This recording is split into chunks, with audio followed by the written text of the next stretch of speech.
Abra sua Bíblia no livro de Atos, capítulo 10. Livro de Atos, capítulo 10. Depois do capítulo 2, da descida do Espírito Santo, provavelmente esse é um dos capítulos mais importantes do livro de Atos. E nós vamos ver por quê. Porque trata justamente da inclusão dos gentios, eu e você, na família de Deus. Atos capítulo 10, nós vamos fazer essa leitura em partes. E você pode acompanhar na sua Bíblia. Morava em Cesareia um homem de nome Cornélio, centurião da corte, chamada a italiana, piedoso e temente a Deus com toda a sua casa, e que fazia muitas esmolas ao povo e de contínuo orava a Deus. Esse homem observou claramente durante uma visão, cerca da hora 9 do dia, um anjo de Deus que se aproximou dele e lhe disse: Cornélio. Este, fixando nele os olhos e possuído de temor, perguntou: Que é, Senhor? E o anjo lhe disse: As tuas orações e as tuas esmolas subiram para a memória diante de Deus. Agora envia mensageiros a Jope e manda chamar Simão, que tem por sobrenome Pedro. Ele está hospedado com Simão, o curtidor, cuja residência está situada à beira-mar. Logo que se retirou o anjo que lhe falava, chamou a 2 dos seus domésticos e a um soldado piedoso dos que estavam no seu serviço, e havendo-lhes contado tudo, enviou-os a Jope. No dia seguinte, indo eles de caminho e estando já perto da cidade, subiu Pedro ao eirado por volta da hora sexta, a fim de orar. Estando com fome, quis comer, mas enquanto lhe preparavam a comida, sobreveio-lhe um êxtase. Então viu o céu aberto e descendo um objeto como se fosse um grande lençol, o qual era baixado à terra pelas 4 pontas, contendo toda a sorte de quadrúpedes répteis da terra e aves do céu. E ouviu-se uma voz que se dirigia a ele: Levanta-te, Pedro, mata e come. Mas Pedro replicou: De modo nenhum, Senhor, porque jamais comi coisa alguma comum e imunda. Segunda vez a voz lhe falou: Ao que Deus purificou, não consideres comum. Sucedeu isto por 3 vezes, e logo aquele objeto foi recolhido ao céu.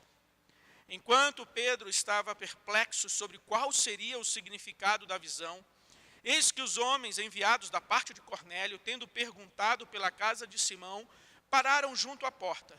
E chamando, indagavam-se se estava ali hospedado Simão, por sobrenome Pedro. Enquanto meditava Pedro acerca da visão, disse-lhe o Espírito: Estão aí 2 homens que te procuram. Levanta-te, pois, desce e vai com eles, nada duvidando, porque eu os enviei.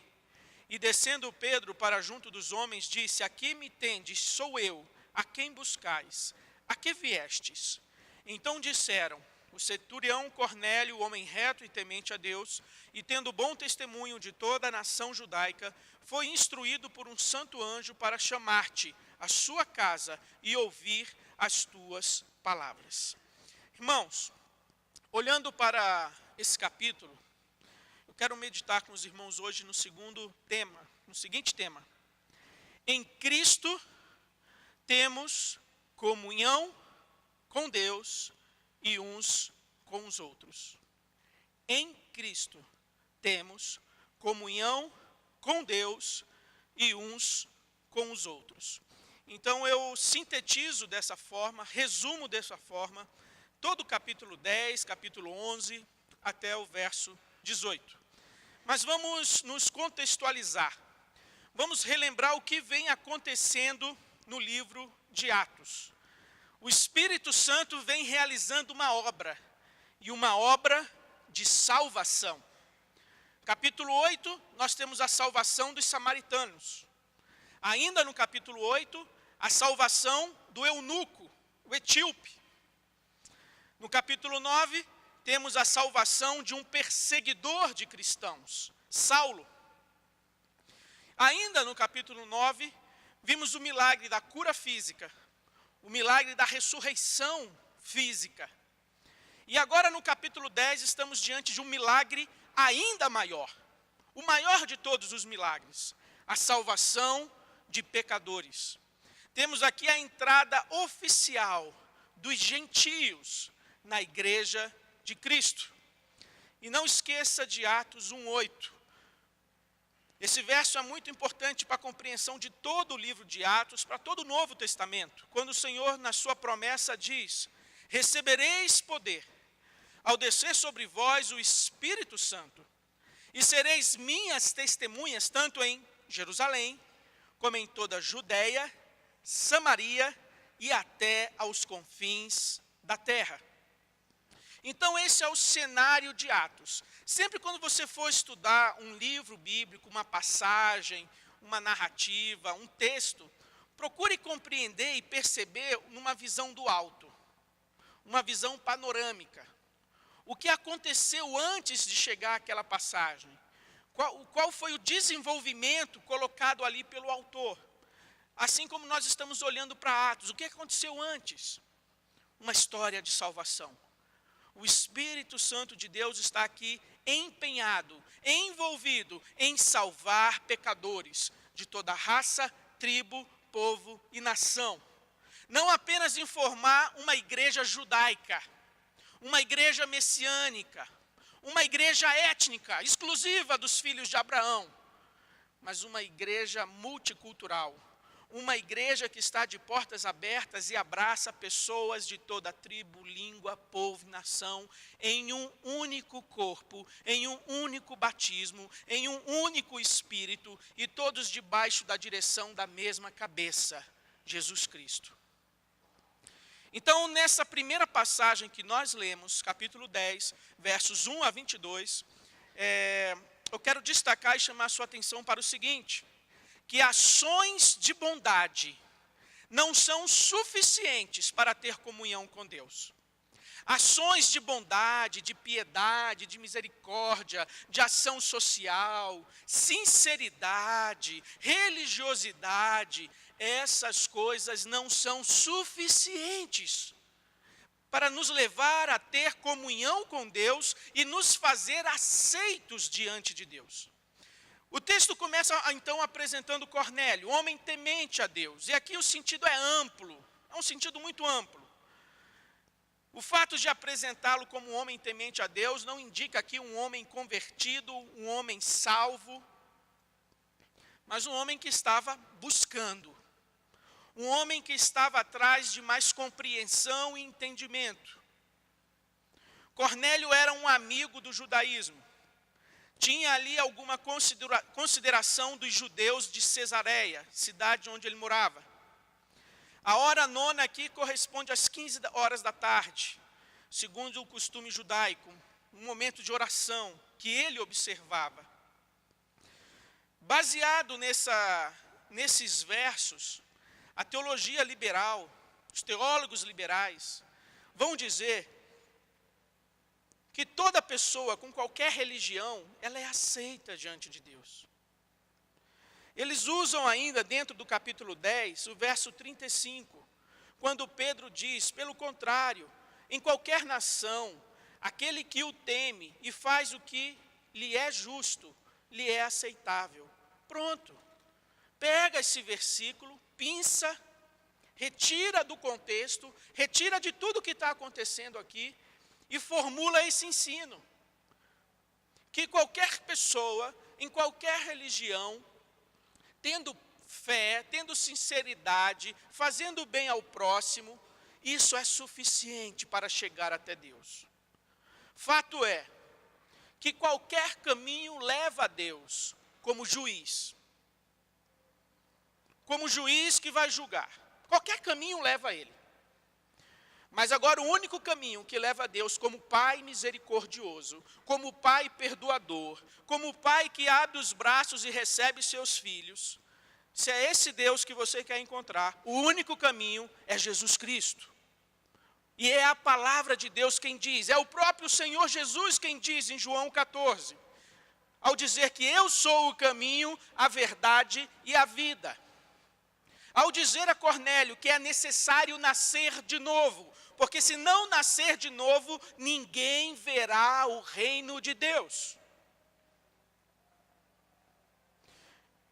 E isso é tão verdadeiro que Deus coordena os eventos, esses fatos históricos, de maneira que Cornélio possa ouvir o Evangelho. Que Cornélio possa ser apresentado à vida, à obra do Senhor Jesus.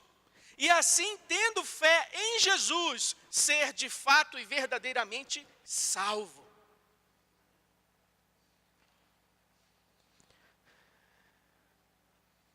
Em Romanos 10, verso 12 em diante, vai dizer assim, que não há distinção entre judeu e grego, uma vez que o mesmo é o Senhor de todos, rico para com todos os que o invocam.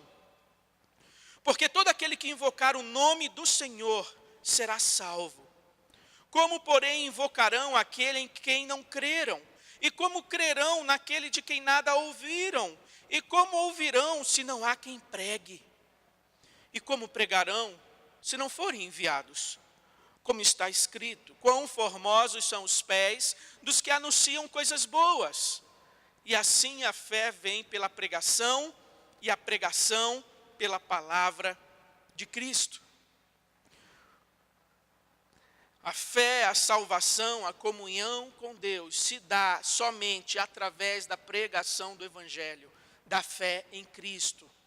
E não de mera piedade, religiosidade, sinceridade, seja lá o que for. Porque se essas coisas fossem suficientes e necessárias, não precisaria de Cristo vir a esse mundo, de Cristo morrer naquela cruz, afinal, com sinceridade, piedade, boa vontade, qualquer um chega lá. Mas não chega. Por isso nós precisamos da obra redentora do Senhor Jesus. A fé e a salvação só pode ser recebida em Cristo. Aqui na visão de Pedro, Deus o prepara, Deus o orienta para aquilo que ele vai fazer.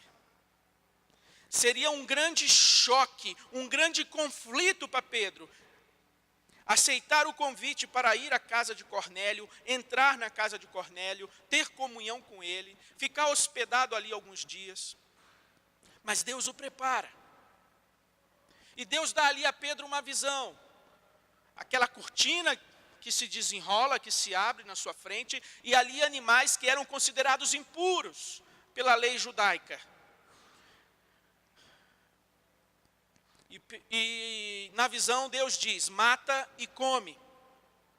E Pedro responde negativamente ao Senhor. Negativo, não, de jeito algum. Nunca comi coisa impura. Meus irmãos, na lei de Deus, nós temos leis que estão relacionadas ao caráter santo e imutável de Deus. Leis que não podem ser alteradas, leis que não podem ser mudadas, porque elas estão relacionadas com o caráter de Deus. Os 10 mandamentos, por exemplo. Mas nós temos também um outro grupo de leis. Leis que não estão diretamente ligadas ao caráter de Deus, mas ao momento histórico que seu povo está vivendo. E assim nós temos as leis cerimoniais, nós temos as leis alimentares. E uma das razões daquelas leis alimentares era justamente fazer com que o povo não tivesse comunhão com as nações e povos à sua volta. O cardápio impedia aquela comunhão, porque os judeus não poderiam sentar-se e comer o que eles comiam. Era uma maneira de manter aquele povo, de uma certa maneira, puro, separado. Nossa, pastor, mas para que isso? Para que essa separação? Para que essa segregação? Sabe por quê? Para proteger o povo, para preservar o povo, de se deixar seduzir pela religião daqueles povos, pelos deuses daqueles povos, como aconteceu em algumas ocasiões no Antigo Testamento. A ponto do povo de Deus precisar ser disciplinado, corrigido, por ter se deixado envolver e seduzir pelas religiões e práticas à sua volta. Mas essas leis alimentares, elas não estavam relacionadas diretamente com o caráter santo e imutável de Deus. Tanto que aqui o próprio Deus, ele derruba essas leis, ele derruba essa legislação. E ele diz a Pedro, não chame de comum aquilo que Deus purificou. E o assunto principal aqui não é comida. O assunto principal aqui nessa visão são pessoas, são os gentios. Comida é algo superficial. O que está sendo aqui realmente abordado e preparado em Pedro é que ele não considere os gentios como impuros, como imundos, como pessoas com as quais ele não poderia ter comunhão e envolvimento. Porque essas pessoas serão purificadas por Deus. Porque essas pessoas serão aceitas por Deus. Porque essas pessoas serão colocadas na família e na igreja de Deus. Quer Pedro goste ou não.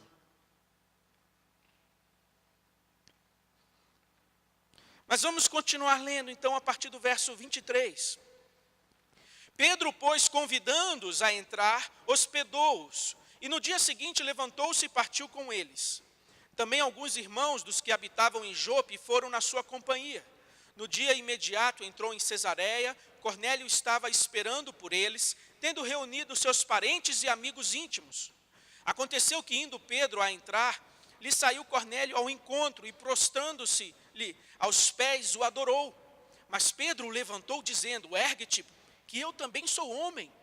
Falando com ele, entrou, encontrando muitos reunidos ali, a quem se dirigiu, dizendo, vós bem sabeis que é proibido a um judeu ajuntar-se ou mesmo aproximar-se a alguém de outra raça.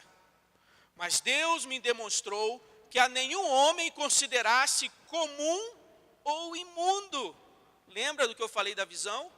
Que a visão ali, o assunto principal não é comida, mas pessoas. E olha aqui como ele se dirige à casa de Cornélio. Deus me demonstrou que a nenhum homem, não é nenhum alimento, mas Deus me demonstrou que a nenhum homem considerasse comum ou imundo. Por isso, uma vez chamado, vim sem vacilar. Pergunto, pois, por que razão me mandaste chamar?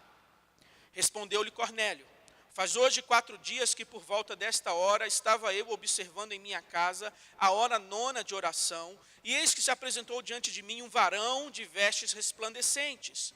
E disse, Cornélio, a tua oração foi ouvida, e as tuas esmolas lembradas na presença de Deus. Manda, pois, alguém a Jope a chamar Simão, por sobrenome Pedro. Acha-se este hospedado em casa de Simão, o curtidor, à beira-mar. Portanto, sem demora, mandei-te chamar, e fizeste bem em vir. Agora, pois, estamos todos aqui, na presença de Deus, prontos para ouvir tudo o que te foi ordenado da parte do Senhor. Então falou Pedro, dizendo, reconheço por verdade que Deus não faz acepção de pessoas. Pelo contrário, em qualquer nação, aquele que o teme e faz o que é justo, lhe é aceitável. Esta é a palavra que Deus enviou aos filhos de Israel, anunciando-lhes o evangelho da paz por meio de Jesus Cristo. Este é o Senhor de todos.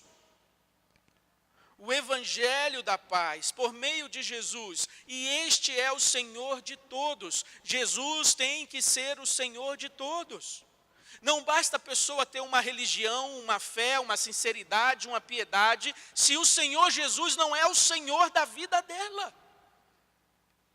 Vós conheceis a palavra que se divulgou por toda a Judeia, tendo começado desde a Galiléia, depois do batismo que João pregou. Como Deus ungiu a Jesus de Nazaré com o Espírito Santo e poder, o qual andou por toda parte fazendo bem e curando a todos os oprimidos do diabo, porque Deus era com ele. E nós somos testemunhas de tudo que ele fez na terra dos judeus e em Jerusalém, ao qual também tiraram a vida pendurando-no no madeiro. A este ressuscitou Deus no 3º dia e concedeu que fosse manifesto. não a todo o povo, mas às testemunhas que foram anteriormente escolhidas por Deus, isto é, a nós, que comemos e bebemos com ele, depois que ressurgiu dentre os mortos, e nos mandou pregar ao povo e testificar que ele é quem foi constituído por Deus, juiz de vivos e de mortos. Dele todos os profetas dão testemunho de que por meio do seu nome, todo que nele crê, recebe remissão de pecados. Como se recebe remissão de pecados? Apenas sendo temente a Deus? Apenas sendo sincero, piedoso e religioso? Não. Se recebe remissão de pecados apenas por meio do seu nome, todo que nele crê. Ainda Pedro falava estas coisas quando caiu o Espírito Santo sobre todos os que ouviam a palavra. E os fiéis que eram da circuncisão, judeus, que vieram com Pedro, admiraram-se, porque também sobre os gentios foi derramado o dom do Espírito Santo, pois os ouviam falando em línguas e engrandecendo a Deus. Então perguntou Pedro: porventura, pode alguém recusar a água para que não sejam batizados estes que, assim como nós, receberam o Espírito Santo? E ordenou que fossem batizados em nome de Jesus Cristo. Então lhe pediram que permanecesse com eles por alguns dias. Bem, meus irmãos, a minha primeira afirmação foi: ações de bondade não são suficientes para ter comunhão com Deus. A minha segunda afirmação agora é: Cristo, o único meio para ter comunhão com Deus. Após as apresentações, as formalidades, o que Pedro imediatamente passa a fazer? Apresentar o Evangelho, apresentar a Cristo. Pedro não vai dar um testemunho da sua vida. Pedro não vai falar que era um pescador e certa manhã um homem à beira-mar o chamou e disse: deixa as tuas redes, segue-me, porque eu farei de ti pescadores de homens. Não. Pedro não foi falar da sua experiência, da sua vida. Pedro foi falar da vida de Cristo. Pedro foi falar da obra de Cristo. Pedro foi falar da cruz de Cristo. E todo o anúncio do Evangelho, toda a evangelização deve envolver a pessoa de Cristo, a sua vida, a sua morte, a sua ressurreição. O seu testemunho particular e pessoal, ele pode ser usado como uma introdução, como um pré-evangelismo. Mas se você parar na sua experiência, você não evangelizou. Você precisa apresentar o Evangelho de Jesus. As boas novas de Jesus, aquele que por nós viveu, morreu e ressuscitou. E é isso que Pedro faz. É esse Evangelho que ele apresenta. É esse Cristo, o único através do qual podemos ter comunhão com Deus. Aqui a demonstração de que Cornélio e sua família foram salvos e aceitos diante de Deus. Qual é a confirmação? Foi justamente o dom do Espírito Santo. Foi justamente Deus conceder a eles do seu Espírito. E isso foi uma prova inequívoca, irrefutável, de que Deus os havia perdoado, de que Deus os havia aceitado, que Deus concedeu a eles o seu Espírito Santo. Isso era algo inimaginável a um judeu comum. Jamais eles poderiam acreditar em algo assim, de um gentio recebendo o Espírito Santo de Deus. E é importante relembrarmos alguns textos que falam sobre o recebimento do Espírito Santo, porque esse texto pode criar confusão. Esse texto pode levar e induzir pessoas ao erro, quando olhado de maneira separada, de maneira à parte de todo o restante da revelação sobre esse tema.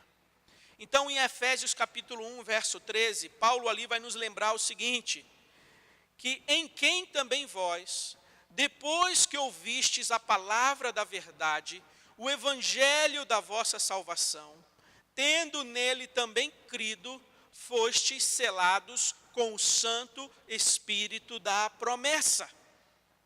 Então veja o que nós temos aqui nesse versículo. Primeiro, o evangelho foi anunciado. Depois que ouvistes o evangelho. Depois que ouviu, aconteceu o quê? Creu no evangelho. E depois que creu no evangelho, o que acontece? Fostes selados com o Espírito Santo da promessa. O Espírito Santo não foi dado meses depois como uma segunda bênção. Porque eu fiz a campanha, porque eu fui para o monte, porque eu fiz jejum, porque eu fiz vigília, porque eu pedi a Deus. E aí Deus teve misericórdia e me deu a segunda bênção, o seu Espírito Santo. E assim no povo de Deus, tem aqueles que têm o Espírito Santo e aqueles que não têm. Isso é um equívoco, isso é um erro grosseiro. O que a Bíblia nos diz é que a salvação vem pelo ouvir, e ouvir a palavra de Deus. E no momento que nós ouvimos, cremos, recebemos o Espírito Santo. Somos batizados com o Espírito Santo. Ele vem como um selo, que é colocado sobre a nossa vida, demonstrando a quem nós pertencemos, que nós somos do Senhor. Vem como o penhor, a garantia da nossa salvação, de que a boa obra que Deus começou na nossa vida não ficará pela metade, não ficará pelo meio do caminho. Nenhum daqueles que os Pai me deu se perdeu. Nós estamos na mão de Jesus e ninguém pode nos arrebatar, nos tirar de lá. E o Espírito Santo é esse penhor, essa garantia da nossa salvação. Ainda Paulo falando em 1 Coríntios, capítulo 12, verso 13, ele vai assim nos ensinar: pois em um só Espírito, todos nós fomos batizados em um corpo. Pois em um só Espírito, no mesmo Espírito, todos nós fomos batizados em um corpo. Quer judeus, quer gregos, quer escravos, quer livres. E a todos nós foi dado beber de um só Espírito. Não tem como ser mais claro. Não tem como ser mais direto e transparente. O corpo é um só. A igreja é uma só. O Espírito de Deus que nós bebemos, que nós recebemos, é um só. Não existe crente de primeira classe, crente de segunda classe. Crente que tem o Espírito Santo, crente que não tem. Não existe isso.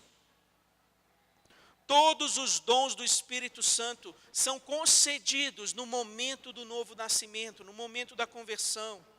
Se você é um cristão, você tem o Espírito Santo, você tem a obra completa da redenção na sua vida. Aqui em Atos 10, houve a necessidade de, ao receberem o Espírito Santo, experimentarem o falar em línguas. Por quê? Para que fosse evidenciado de maneira irrefutável, de maneira inquestionável, de que aqueles irmãos gentios foram aceitos por Deus, foram purificados por Deus, foram perdoados por Deus. Para que essa igreja de Jesus, aqui em Atos, ela já não começasse uma igreja dividida. A igreja de Jerusalém, a igreja de Samaria, a igreja dos gentios. Não, é uma igreja, é uma família, é um corpo. E por isso, aprove ao Senhor conceder a esses irmãos que eles falassem em línguas quando do recebimento do Espírito Santo. Para que houvesse um testemunho público diante de Pedro e diante dos judeus que o acompanhavam.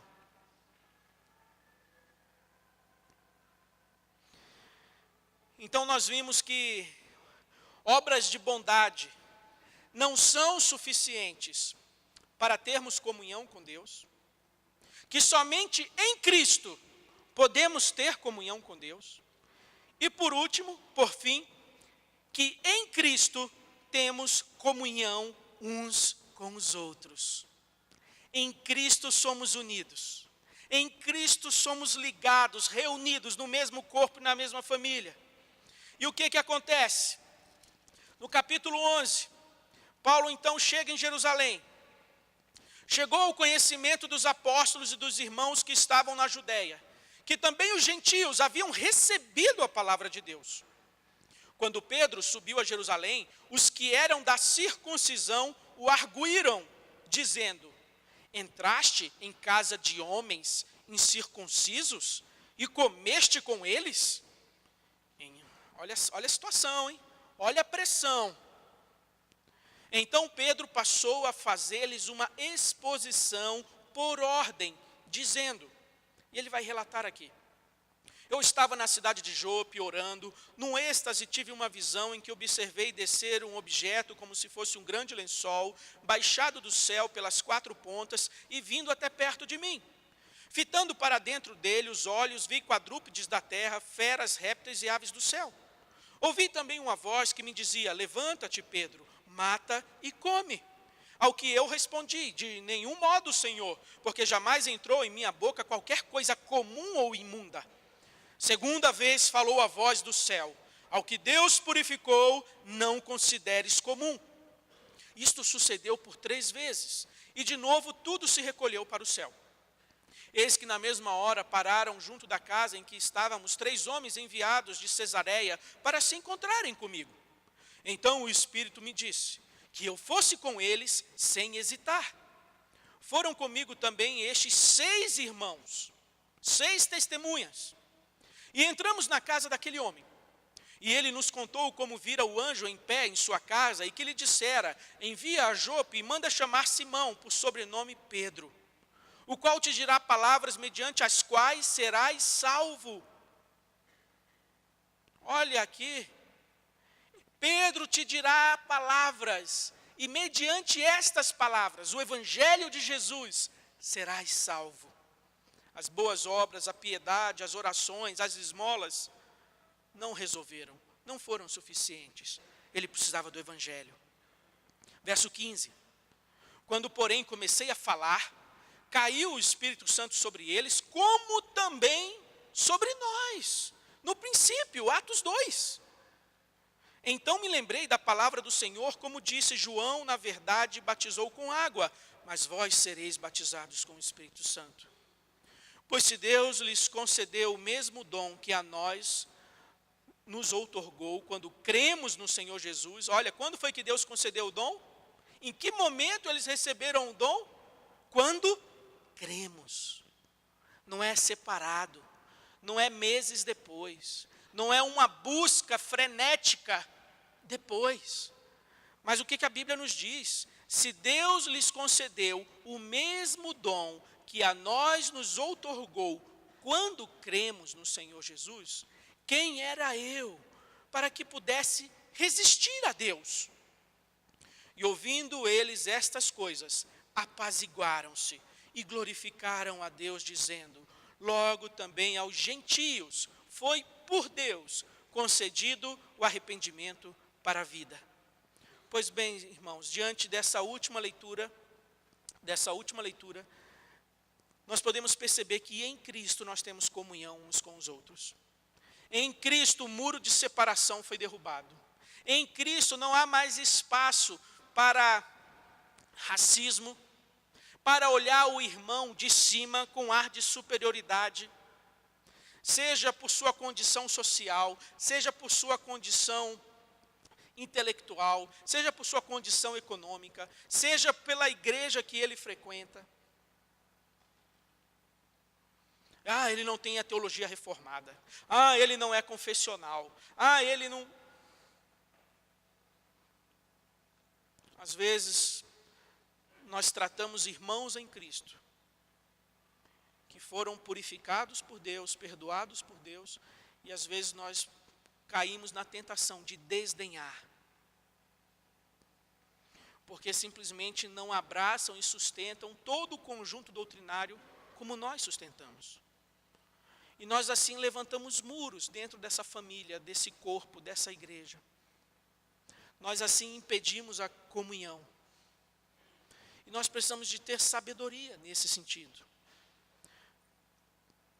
Em 1 de Pedro 2, Pedro vai dizer assim: vós, porém, sois raça eleita, sacerdócio real, nação santa, povo de propriedade exclusiva de Deus, a fim de proclamardes as virtudes daquele que vos chamou das trevas para a sua maravilhosa luz. Vós, sim, que antes não erais povo, mas agora sois povo de Deus. Que não tinhas alcançado misericórdia, mas agora alcançaste misericórdia. Uma igreja multicultural, uma igreja étnica, o novo Israel de Deus. Pedro aqui conecta Antigo e Novo Testamento, dizendo que Deus tem um povo só, uma única família. E no Antigo Testamento nós já tínhamos alguns vislumbres desse plano de Deus, de incluir e alcançar pessoas de todos os povos. Ele disse a Abraão: em ti serão benditas todas as famílias da terra.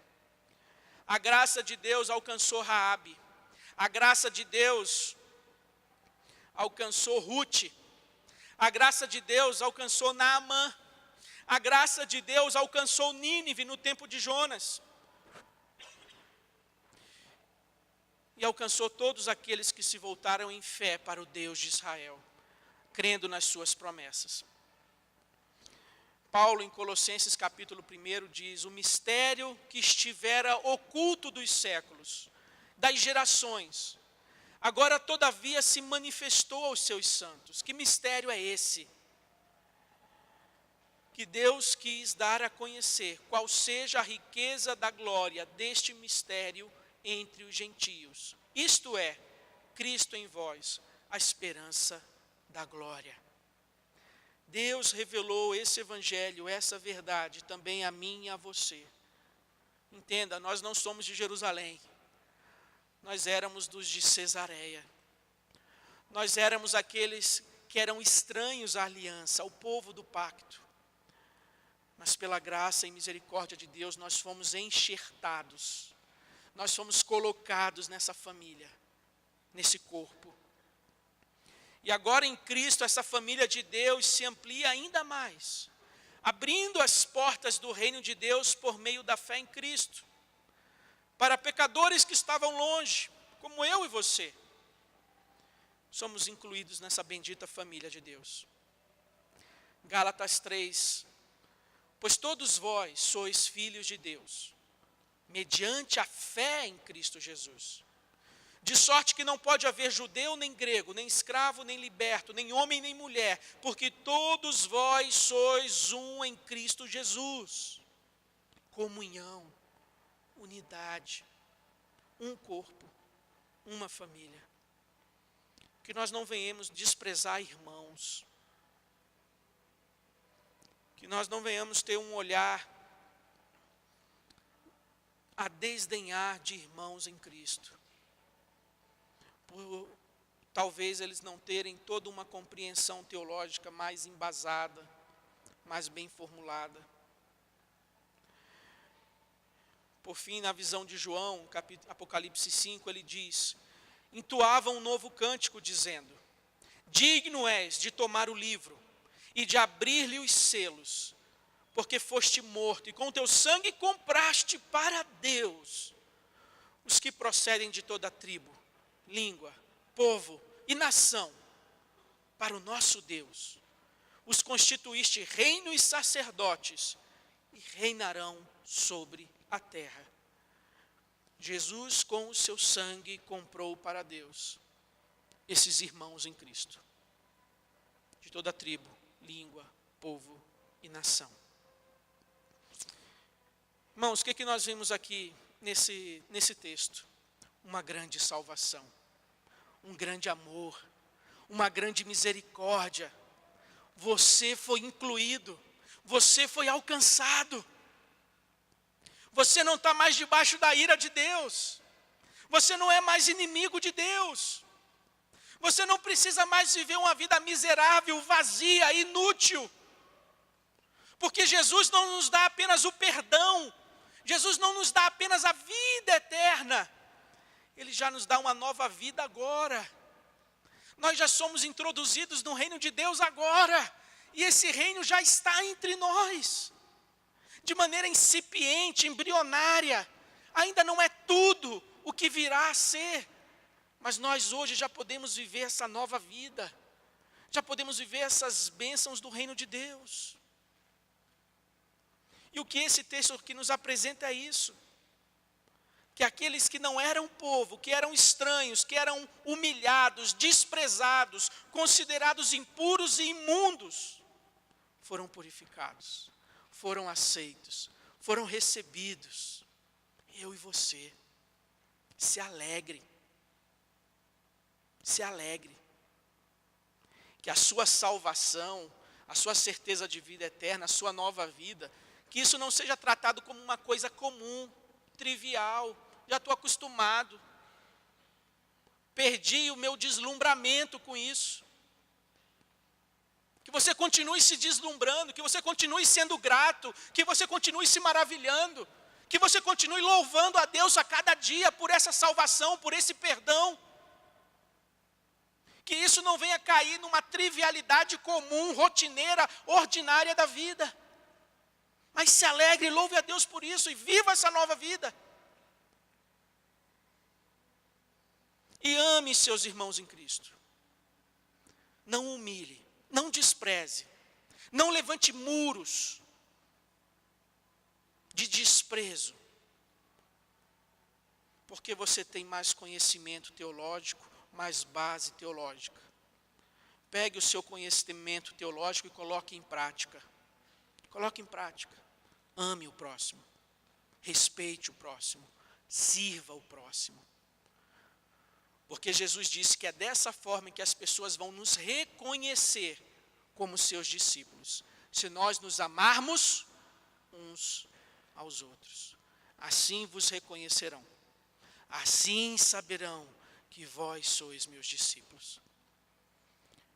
Vamos preservar a unidade. Vamos preservar a comunhão. E que assim Deus abençoe seu povo, através do seu Santo Espírito que nos foi dado.